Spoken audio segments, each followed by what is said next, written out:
Bonjour la famille, bonsoir la famille, ça dépend de l'heure à laquelle vous nous recevez actuellement.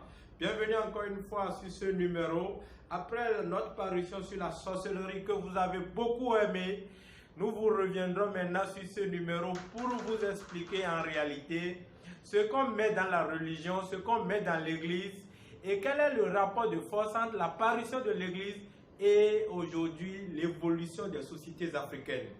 Eh bien, vous êtes nombreux à se demander quelle est réellement la mission des églises en Afrique et quel est leur but sur le territoire africain.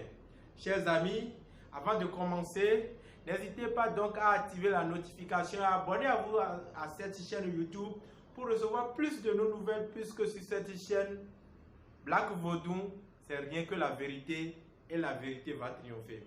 Alors, chers téléspectateurs, chers amis et chers abonnés, aujourd'hui, nous voulons vous parler capitalement du rapport de l'apparition de l'Église en Afrique par rapport au niveau d'accréditation de la foi par la population africaine.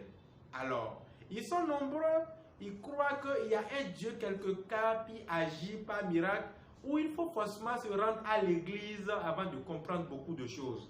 Alors que, chers téléspectateurs, la mission première des églises implantées dans les territoires africains ou dans les territoires de l'Afrique ou encore dans les pays africains, c'est pas pour évangéliser ou bien pour montrer Dieu aux Africains. Non, les Africains, dans leur diversité culturelle, savent déjà c'est quoi Dieu et créent déjà Dieu à travers les couvents vaudous. Vous savez que dans les couvents vaudous en Afrique, on ne doit pas forniquer avec la femme d'autrui. On ne doit pas voler, on ne doit pas mentir, on ne doit pas faire ci, on ne doit pas faire ça. Mais l'arrivée de l'église est venue donc remettre en cause tout cet ordre africain et implémenter donc ce qu'on peut appeler l'échec de l'évangélisation du Christ.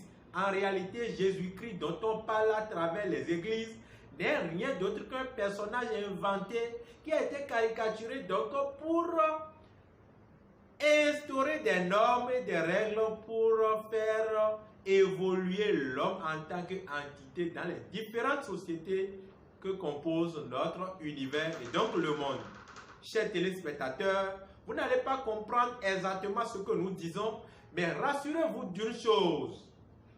La mission de l'Église évangélique en Afrique n'est pas de faire connaître Dieu aux Africains, je le répète, mais de venir donc détourner le regard des Africains sur leurs originalités, leur culture, dans leur diversité, dans leur brassage, dans leur amour, et de les imposer donc la culture occidentale à travers un personnage inventé, Dieu, qui est le synonyme de la nature à travers les 6 éléments fondamentaux selon les occidentaux, est-ce que vous voyez? Et donc Jésus-Christ, en tant que fils inventé de Dieu, qui n'a jamais existé d'ailleurs, qui, s'il avait existé, donc c'est aujourd'hui de modèle. Alors que moi aussi, en tant qu'homme Xavier, je peux écrire mon histoire et en faire preuve de modèle. Et après des décennies, ça peut faire objet d'un livre méthodologique comme la Bible, que ces évangélistes sont utilisés pour déraciner les Africains de leur chemin. Alors, pour cet exercice, quand vous prenez l'église aujourd'hui et vous prenez les couvents vaudous, dans lequel des deux, il y a plus d'adultère, de la tricherie, de la fornication, et puis les femmes sont fières même de se montrer toute nuit ou de coucher avec d'autres hommes se cachant derrière ce qu'on appelle le mariage religieux à la façon occidentale. Vous allez comprendre que tous ces vices, tous ces maux qui minent les sociétés africaines aujourd'hui et même les sociétés occidentales viennent de ce qu'on appelle donc l'évangélisation. Puisque selon eux, évangéliser, c'est de faire connaître Dieu, qui est donc la nature dans sa globalité. Est-ce que vous voyez? Et donc permettre à son semblable de le pardonner, même quand l'action commise est grave. Est-ce que vous voyez? Et donc derrière ça, beaucoup de femmes se cachent donc, et beaucoup d'hommes d'ailleurs se cachent donc pour faire du mal à leur prochain en cherchant le pardon donc devant ce personnage appelé Jésus-Christ inventé par les Occidentaux pour nous déraciner de nos valeurs culturelles. Eh bien, chers téléspectateurs, les vérités sur cette chaîne ne sont donc pas des choses sans preuve.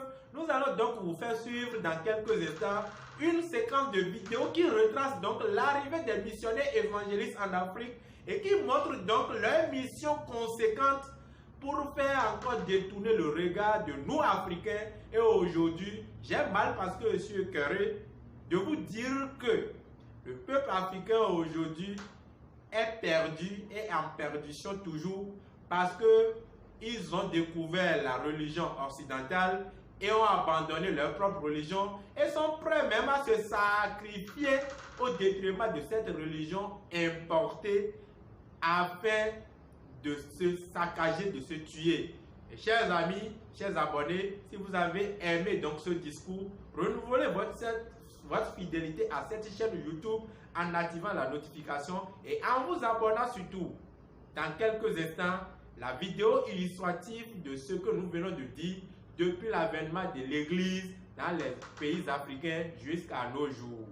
Si vous avez aimé à la fin, activez la notification et restons donc en contact pour d'autres séquences de vidéos. Ciao, ciao et à tout de suite. Pasteurs et chers compatriotes, soyez les bienvenus dans notre grande patrie du Congo belge. La tâche qui vous est confiée de remplir est très délicate et demande beaucoup de tact. Prêtres et pasteurs, vous venez certes pour évangéliser.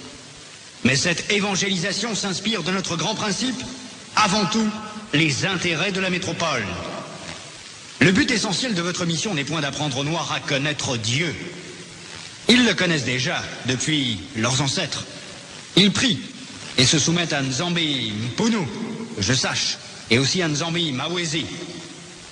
Ils savent que tuer, voler, coucher avec la femme d'autrui, calomnier, insulter est mauvais. Ayons le courage de l'avouer, vous ne venez pas leur apprendre ce qu'ils savent déjà.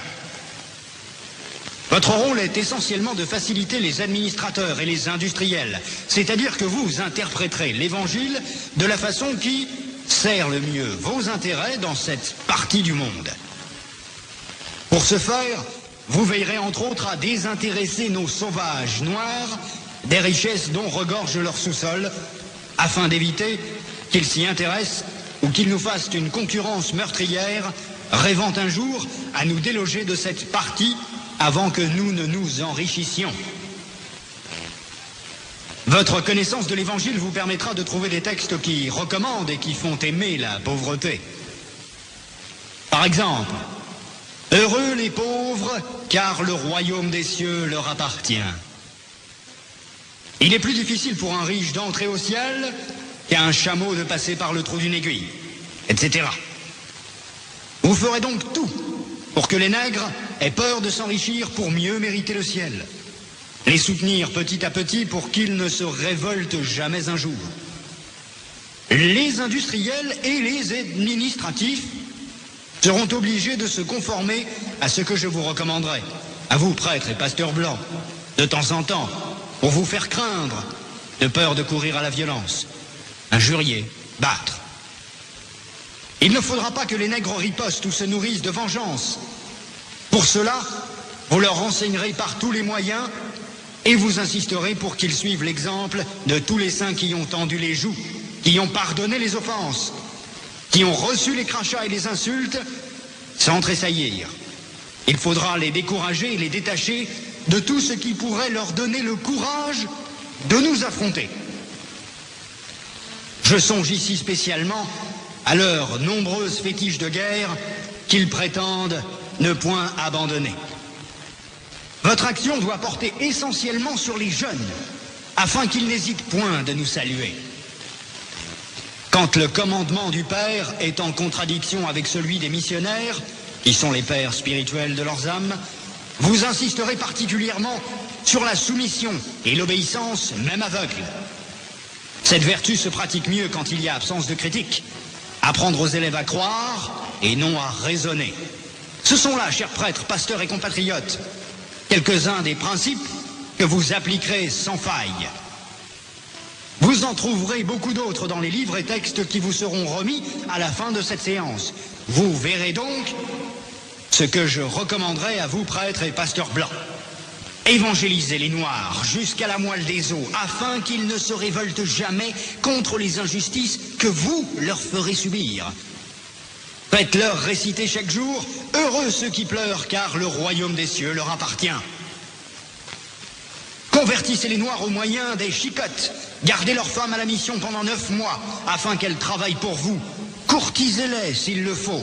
Et exigez ensuite à ces convertis qu'ils offrent en signe de reconnaissance des bonnes viandes, poules, coqs et œufs, chaque fois que vous visitez leur village. Faites tout pour éviter que les Noirs ne deviennent riches. Pour ce faire, chantez-leur chaque jour qu'il est impossible à un homme riche d'entrer dans le royaume des cieux. Faites-leur payer une taxe chaque semaine à la messe de dimanche.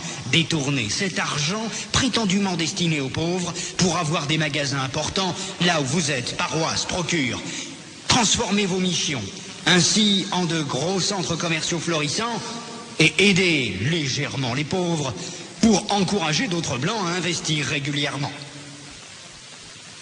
Demandez aux Noirs de mourir de faim et vous autres vous mangerez 5 fois par jour. En plus, que vos ventres soient toujours pleins de bonnes choses et que vos bouches exhalent partout l'odeur des oignons. Instituez pour eux un système de confection qui fera de vous de bons détecteurs pour dénoncer tout Noir à une prise de conscience pour la revendication de l'indépendance nationale. Enseignez une doctrine que vous ne mettrez pas en pratique. Et peut-être s'ils vous demandent pourquoi vous comportez-vous contrairement à ce que vous prêchez, répondez-leur, vous les Noirs, suivez ce que nous lisons et non ce que nous faisons. Et s'ils répliquent en disant qu'une foi sans œuvre est une foi morte, fâchez-vous en appliquant le